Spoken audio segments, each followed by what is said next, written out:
Thank you very much, Ananda. It's really a pleasure for me to be here on this summer course. And I'll talk to you about the importance of operational oceanography at the service of the ports. My presentation will have the following index. I will start explaining why operational oceanography is important for the ports. I will be quite satisfied if, as a result of my talk, you got a good idea about that. I think it's the most important part. The rest of the talk is basically an example, the way we do operational oceanography at Puertos del Estado in order to solve that need. So I will talk first about the networks, the measuring networks we are using to monitor the environment. Then I will talk about forecasts at the regional scale. First of all, we need to solve the regional scale in order to have a solution to later downscale to the ports. Then I will talk about how we compile the information of these two legs into the climate studies, into the, I will say, climate services, as the previous speaker was talking about, climate services. Then I will talk about how we distribute this information to the harbors and to the rest of the society. Finally, I will speak about what we do specifically for the ports, how we downscale this information in order to serve the needs of the ports and to give the solutions that they require for the daily operations. And I will drive some conclusions. So starting, why the ports need operational oceanography and what is Puertos del Estado? I work for Puertos del Estado, Spanish holding of harbors. And first of all, people is maybe not aware of how important the ports are for the economy of a country, especially for Spain, which is almost an island. 85% of the imports and 65% of the exports are going via ports. So those are critical points for the national economy. Therefore, having those ports properly managed and having the ports with the right tools to be safe, to have a safe operation, is critical. Where I work, the state-owned Spanish port system is in charge of the coordination and efficiency of the government of the ports. So we're doing a role of coordination of the port system, and it includes 46 ports of general interest. Let's say the largest ports of Spain. The big ports of Spain are embedded into this system. So why we need operational oceanography at the ports? I think that if you want to sleep after this slide, you can do it, but this is the one where you can really get some useful information, I think, for the future. So why we need this? We need this information in all lives, in all the life phases of the port. We need during the design, during the construction, and during the exploitation. During the design phase, the meta-ocean information is critical. It's going to tell us if the port is viable, what is the budget to construct the port. It's not the same to construct something in the Cantabric Sea that to construct something in the Mediterranean Sea. And how I'm going to build this port. Can I build it all year long? Can I only build during summertime? And also will define, for example, if the harbor will be operational all the time, or I could expect the harbor to be operational only 50% of the time, or 60 or 70% of the time. That has an economic impact. Then, what is important for that? The climatology, basically, that I am obtaining from measurements and from models. I have to define the climate where the harbor is going to be constructed. In this sense, the CMEMS, you've been hearing about CMEMS all these days, I guess. CMEMS reanalysis and multi-year in situ products are becoming more and more important for this task. Then, during the construction phase, we have the port being constructed here. We have here people going up and down, and we have to be ready to put these people out of the risk if there is a storm coming. And unfortunately, this happens. And there has been cases where we have had fatal accidents of people being washed away by waves during the construction. So it's very important to have real-time alert system and short-term forecast system. In this sense, again, Siemens in situ and MFC forecast system are becoming more and more important. Finally, once the harbor is done, is built, we need it during the exploitation phase to operations, to advance when the port is going to be closed. For example, it's relatively frequent that the port needs to be closed due to high seas, due to extreme weather conditions. And it's very important to be able to know that in advance.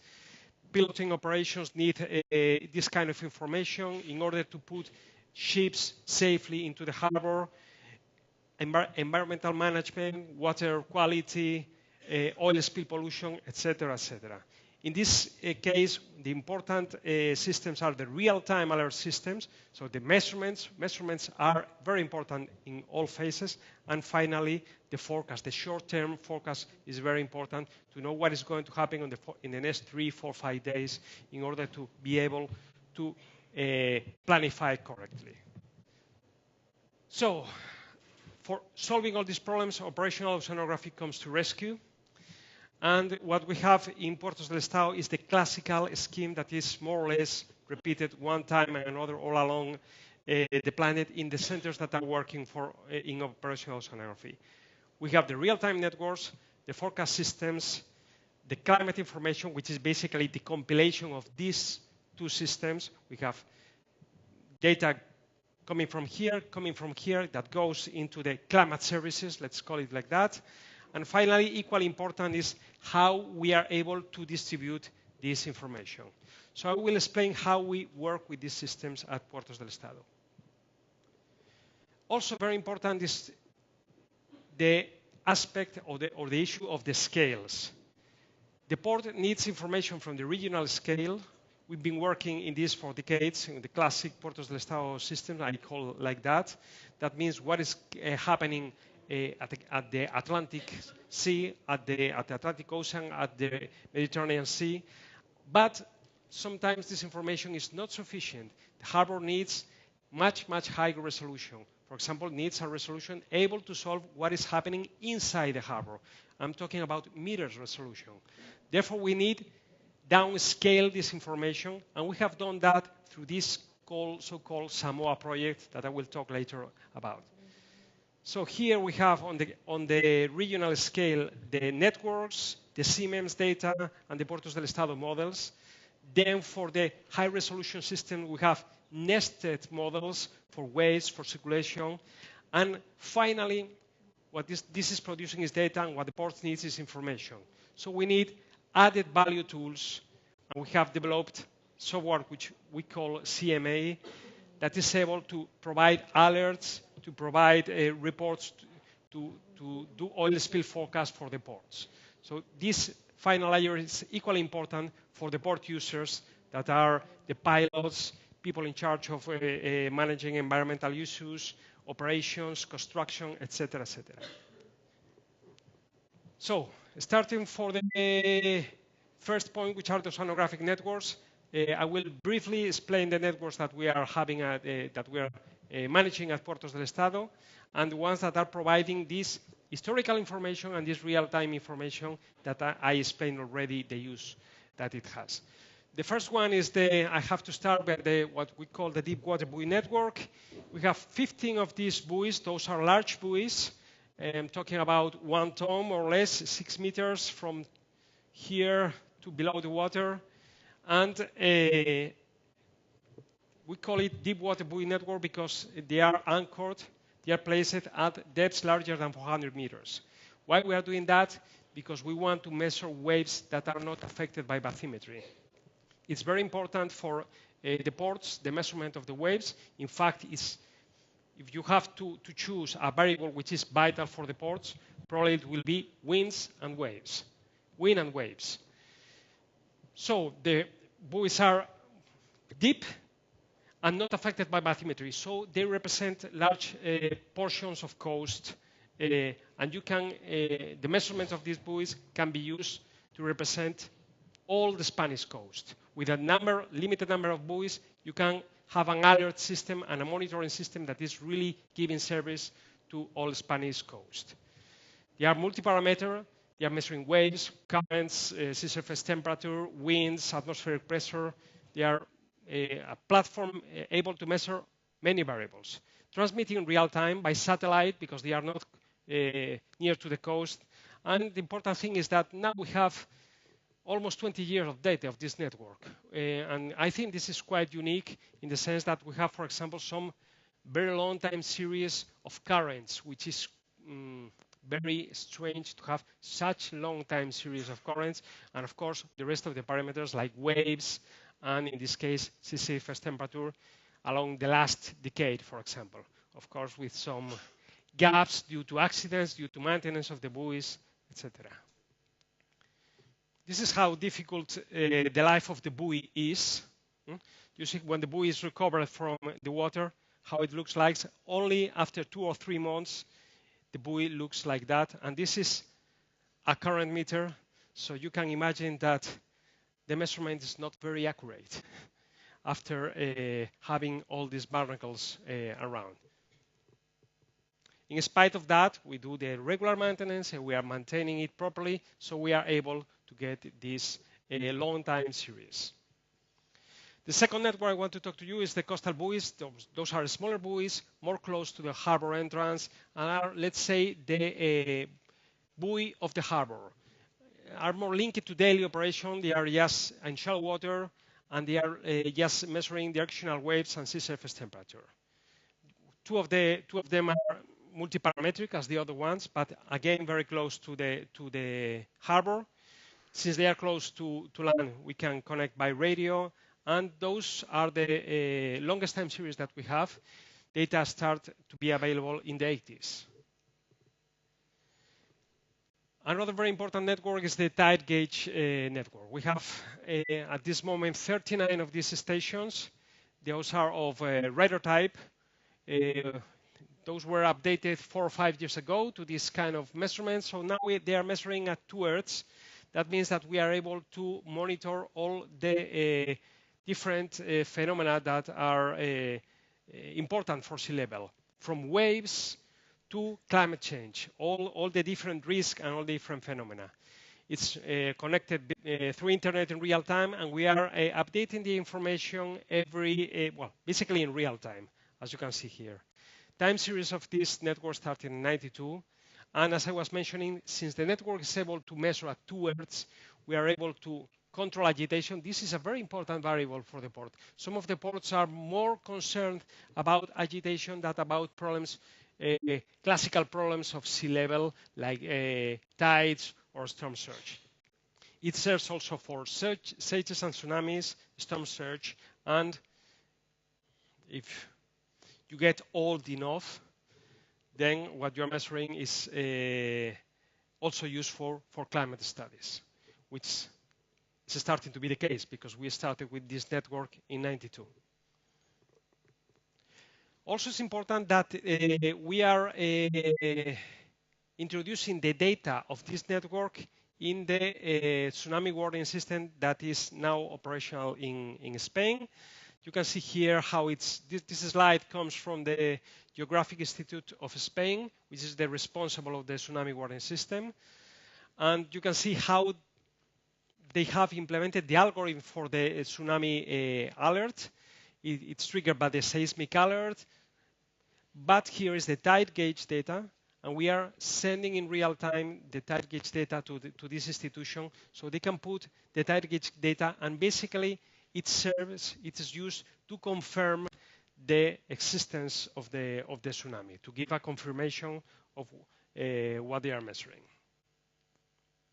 Another network is the HF radar network, high frequency radar network.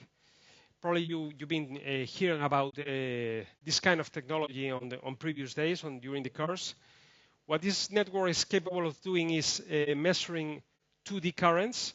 We have several installations, several systems around the Iberian Peninsula, and one of very interesting is the one at the Straits of Gibraltar, where we are measuring very high speeds associated to the jet entering into the Mediterranean Sea. A part of sea surface real-time current maps, the system is able to provide wave data.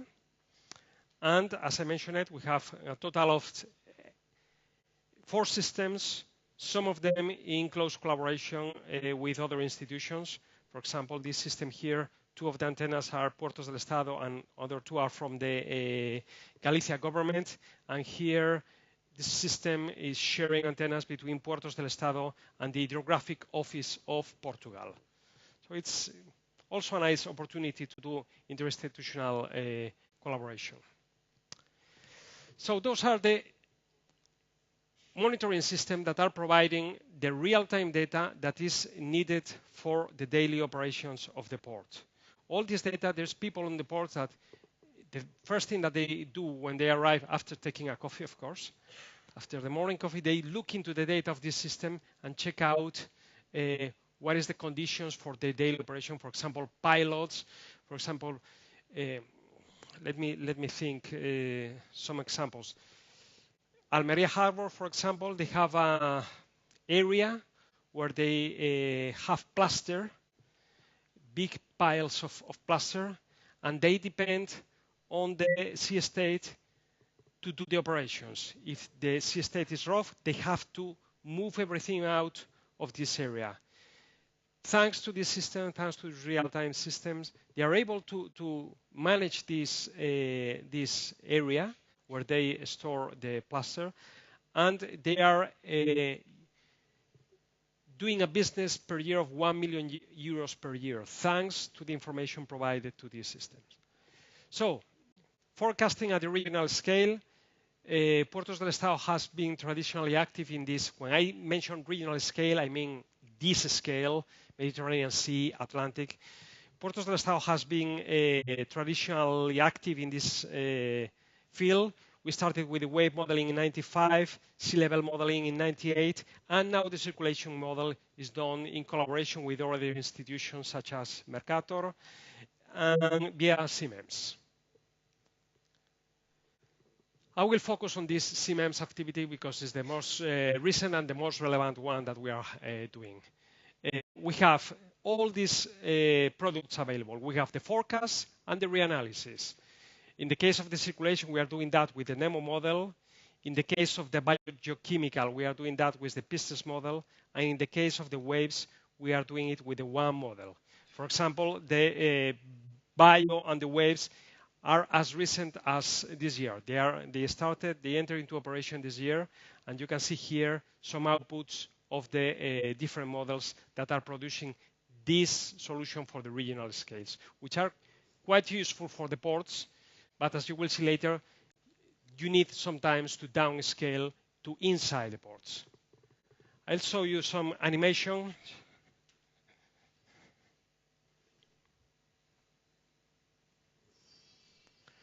On the circulation model, this model, as I mentioned, it is being developed in collaboration with Mercator Ocean. It's 2 kilometers, so it's a huge monster. 75 layers in the vertical. You can see here the currents from Ireland to the Canary Islands. We execute this thing once per day in Galicia Supercomputer Center. We use 1,000 CPUs every day to do a 5 days forecast of this system. This is the sea surface temperature. You can see how complex the mesoscale structures are, and this is what really makes difficult to forecast ocean circulation. Meteorologists are a little bit more lucky than us because the structures in the atmosphere are much, much larger, and they have more data for data simulation. So they have it a little bit easier than us. This is the upwelling, for example, in the Portugal and Galician region. You can see this is why going to take a bath here is so cold. And another example with the jet entering into the Mediterranean seas and forming the Harbour and gyre.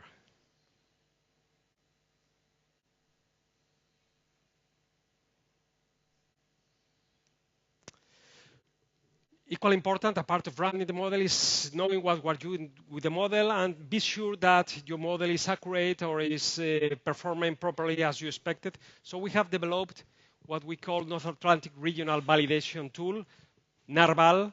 And with NARVAL tool, we are using today all the data that we have available. There is no any single data set now available that we are not using both in real time and in delay mode to validate our system.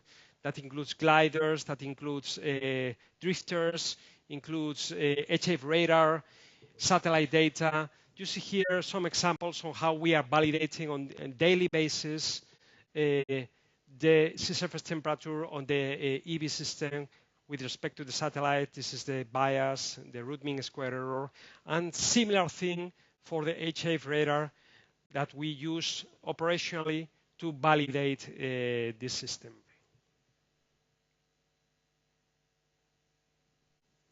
Sorry. With information of the both the in situ system and the forecasting and modeling systems, we compile all this into the climate services or climate studies. We have developed tools into the Puertos del Estado webpage. You can visit this webpage here, portos.puertos.es, and in those systems you can get information, historical information of the hindcast, of the measurements. You can plot time series. You can you have interactive tools to get the information that you need in the shape that you need, and you have many reports. So our idea here is to provide the information as digested, as processed as possible, because we have found out that many times the users, what they need is they don't need the data. They need information already processed. Most of the users need the information already processed because most of the users don't have really the knowledge to process this information in the proper way. So we have a lot of processing capabilities into this system. Apart of that, there are other users such as scientists or engineers that need information in the raw way in order to do their own processes. We have around 400 of these requests of data per year. So this means that these both models and in situ observation that I have been explaining to you are a major source of information for science at Spain and are a major source of information for design of harbor and other infrastructure. For example, offshore energy complex are designed with this data. For example, aquaculture is very important, this climatic information. So how we distribute this information? We have the web page. I already mentioned that, portos.puertos.es. I invite you to have a look into it. The information is, I'm not going into it because it takes a lot of time, but it's very well structured. And basically all the information that I have been talking about up to now is on this web page, and you can download it for free there. It's updated in real time, and we have around 8,000 users every day visiting this system. Also, it's not very friendly if you have a mobile device, so we developed a mobile application which we call IMAR. You can download it for free, both for Apple system and Android systems. So if you feel curious, find this one on the Apple Store, on the Play Store, and have a look into it. Finally, as I mentioned it, those regional forecasts are very useful for the ports. For example, the wave forecast at the regional scale is already very useful for the ports because you can get a very good idea of what is approaching to your port with several days of advance. But sometimes you need higher resolution. For example, if you have an oil spill inside your port, it's no use of the CMM system is almost useless because you need a resolution of meters inside your harbor, and the CMM system have a resolution of 2 kilometers, as I mentioned it. For example, if you have an inner area of your harbor that is affected by agitation due to the waves, to have a modeling system at the regional scale is of limited use because you really need to know what is going on inside your harbor. So we need to downscale all these solutions to inside the harbor. For that, we developed the Samoa project, and in this project, we have now 66 coastal models that are being executed daily for solving these harbor needs. Those models are high resolution atmospheric models.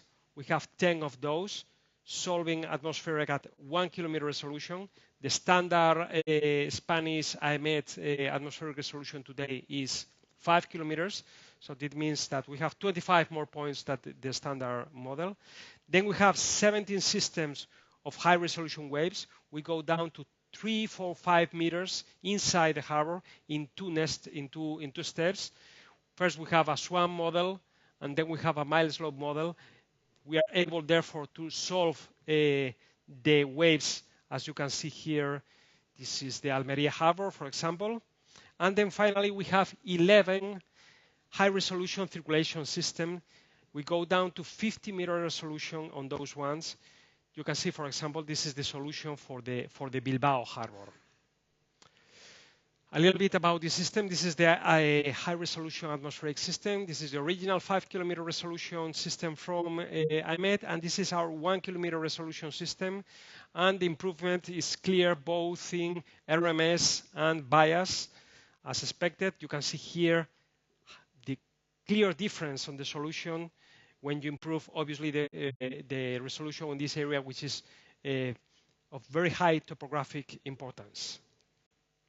The waves, you can see here the wave forecast, for example, at the Barcelona Harbor, how the piers are doing what they are expected to do, stopping the waves. But you have diffraction, you have reflection, you have all sort of phenomena affecting the waves, and you have some penetration of the waves inside the harbor that can be extremely important for the activities being carried out inside the harbor. So they really need this kind of resolution and this kind of forecast. Look at, this is Gijón Harbor in the north of Spain. Look at the grid. We have a 3-meter grid on this harbor. It's massive. And this is how the bathymetry looks like. I think this is around 10 kilometers from this point to this point at 3-meter resolution. So it's truly massive. And we are able to do things now thanks to new numerical techniques and thanks to computers that we could not dream a few years ago. Those are the circulation systems that we have downscaled into the harbors. This is the first step, the coastal scale. I mentioned it to you that there are first a coastal scale, and then nested into that a port scale system. Those are the coastal systems that we have in different areas of Spain.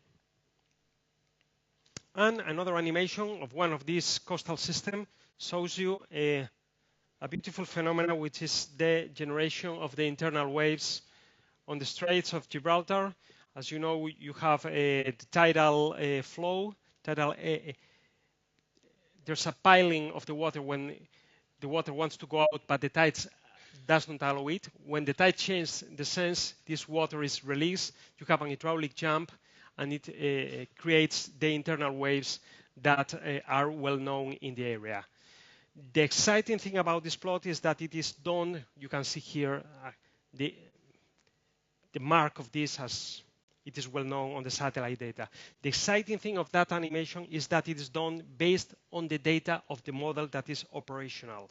We are solving this phenomena now on daily basis with this model.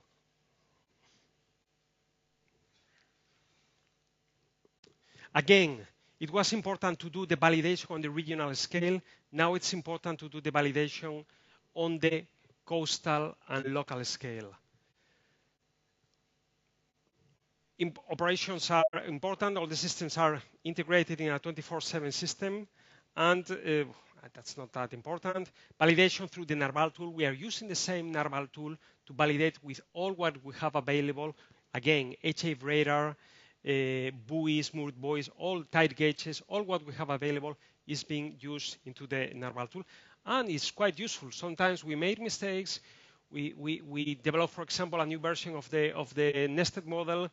We have a mistake. We put wrong our boundary conditions. We are unable to detect that. If you look at first sight, everything is fine. But after 1 or 2 weeks, by looking into this tool, you start to detect that, for example, sea surface temperature is slowly drifting, and you start to see that there's something wrong on your system. And this is the way we have detected several times things like that now. And this is the importance of this kind of systems. If you don't have this kind of system, of real-time validation system, then you will finally realize of the error, but you will realize of the error maybe 6 months later when your system is a complete disaster. Apart of being able to model at this scale, we need to show the information to the ports at this scale. So we have developed, I already mentioned that, the CMA. I will show you briefly here.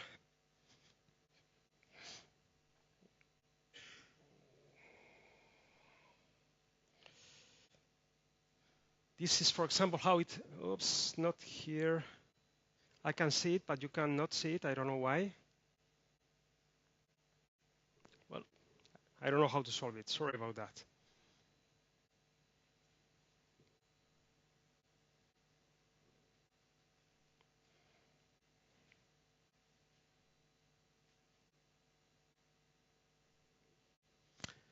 Okay. Furthermore, it's blocked now.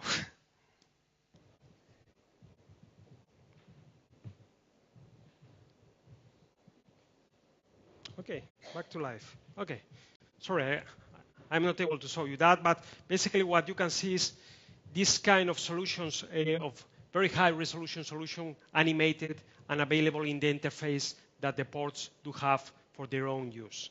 It's a tool that is not open, it's not free. You need a password to enter into that because it's for the service of the port. This tool is able to, for example, send alerts. You can configure alerts if you are doing an operation inside the harbor and you want to be alerted if the wave height, or maybe a combination of the wave height and the wind, or a strange combination of wave height, wind, and currents. It's very modular. You can create the alert that you want, program it into the system very easily, and then every day you receive into your email or via SMS if you have this alert triggered or not. It's fully customized at the selection point, the combination of alert criteria and selection of thresholds. Also, and this is, I think, it's the best seller of the system, you can configure your own reports and you can receive those reports on daily basis on your email. This is very, very useful for the ports. This is how the interface looks like for the oil spill, which is integrated into the system. So if they have an oil spill and they have the circulation and the high resolution wind, they can run this oil spill system and do a forecast of where the oil is going.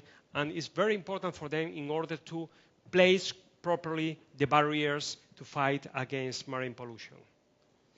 So, as conclusions for my talk, the monitoring and forecasting of the sea environment is simply a need.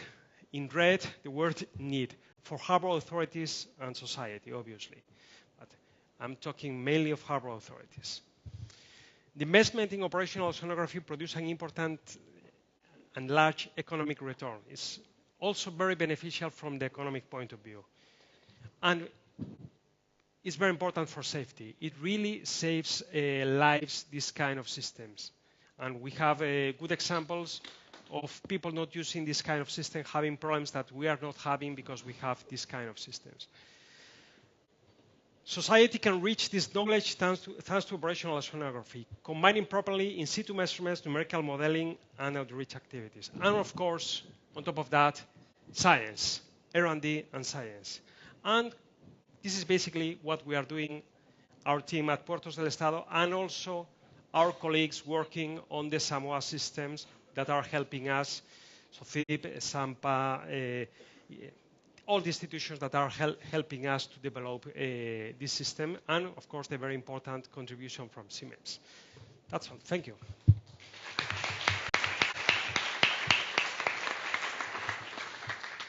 Thank you very much, Enrique.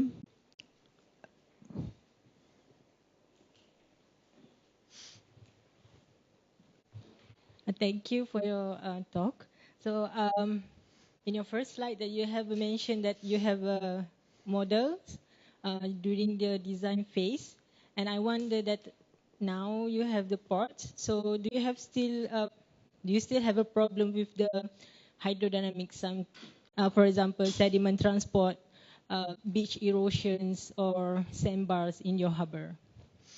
Yeah, this is one of the problems that we have in some harbors, and indeed we need knowing the currents, we need the waves. For example, in the Mediterranean seas, sediment is basically transport of sediment is very much driven by wave, and it's one of the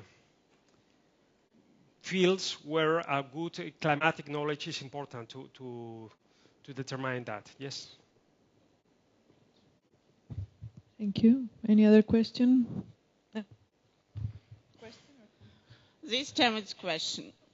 So can you please elaborate on the status of oil spill monitoring in your ports and areas and how the operational models are suited for this purpose? Thank you. Well, competence, the legal competence for fighting against oil spill inside the harbors correspond to the port authorities. So they should be able to do a good job in this sense. Obviously, there are port authorities that are more advanced technologically than others, and some of them are better prepared than others. And this is, let's say, a culture that it's being installed slowly in the port authorities. Certainly, this kind of system are a giant leap, let's say, in this aspect, because now they are able to forecast, to have an estimation of where the oil is going. And they can use the barriers that they have for protecting areas and to limit the oil spill. But I'm talking about inside the harbor, where the harbor have the responsibility. Outside the harbor, it's SASEMAR, Salvamento Marítimo, another institution which has the responsibility. Thank you for your presentation. Is it possible to use this kind of information to increase efficiency in the port? It is absolutely, I would say, necessary. I'll give you examples. We did surveys in the harbors asking for what kind of problems do they have. And we knew that they have a lot of problems with waves, for example, but we were surprised, for example, on how important extreme winds are for them.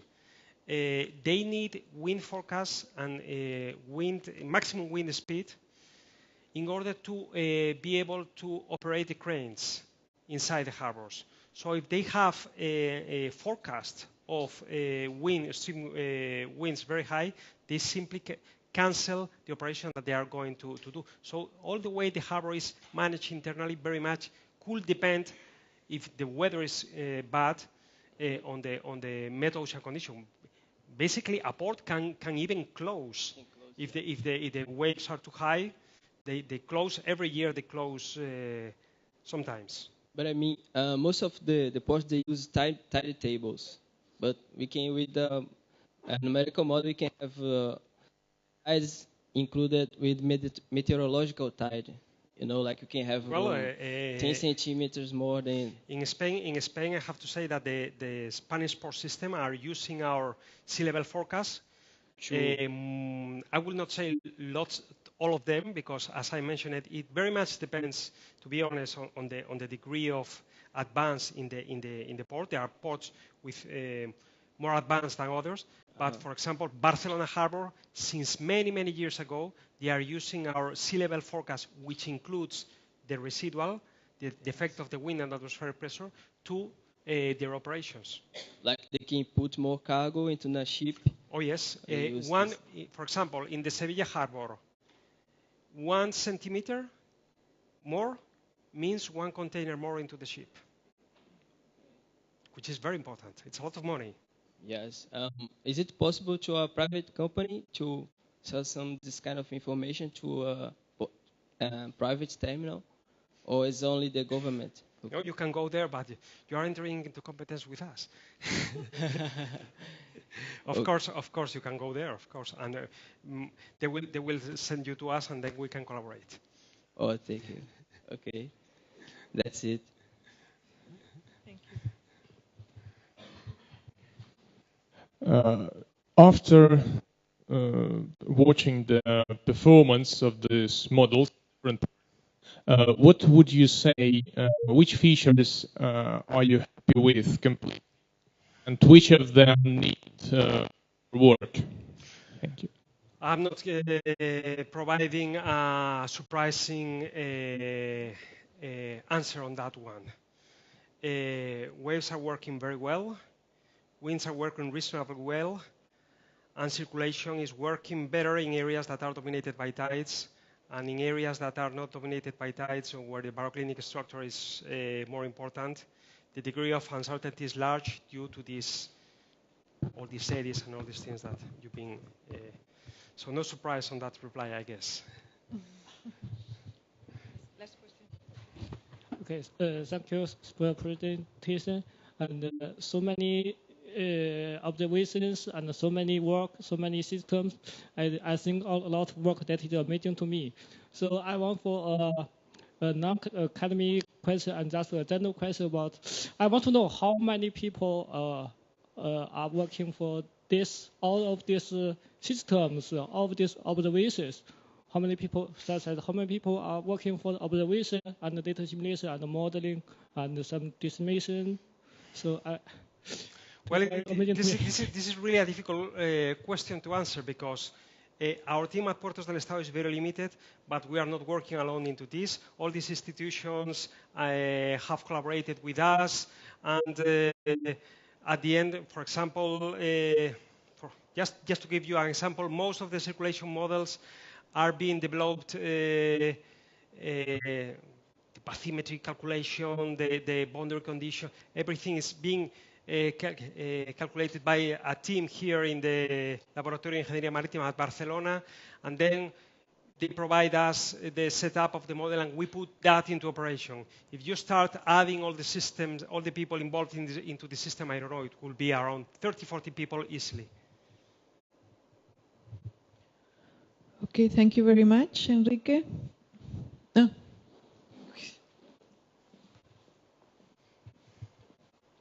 I want to say something which I think can be useful for you all, the students here today. And basically, it is that what Enrique is a good friend, as some of the others, so I'm biased, I recognize. But the important thing you have to know is that who remembers, Enrique has been working on this for 20, 30 years, doesn't matter, a lot of time, so he has experience. Now I'm going to ask you one question, like Martin Wiesberg was doing this morning, questions to you.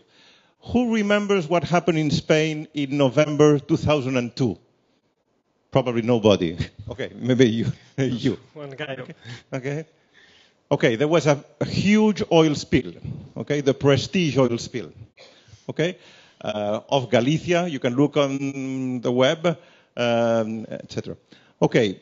And at that time, what I can tell you is that there was almost nothing of what Enrique is showing right now. Okay?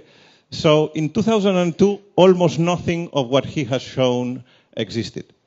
So it has taken some years, but in 2002, actually what I did is I took the phone and called to Enrique's supervisor at that time, to start running an operational system on the phone almost, from Mallorca and Madrid, etc.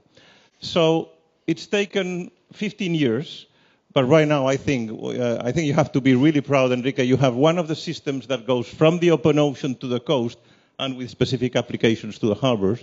So it can be done. So try to take example of this kind of people. And as we have said other times in these days, networking. Any question, anything, now you know. He has do it. Thank you, Joaquin. Okay.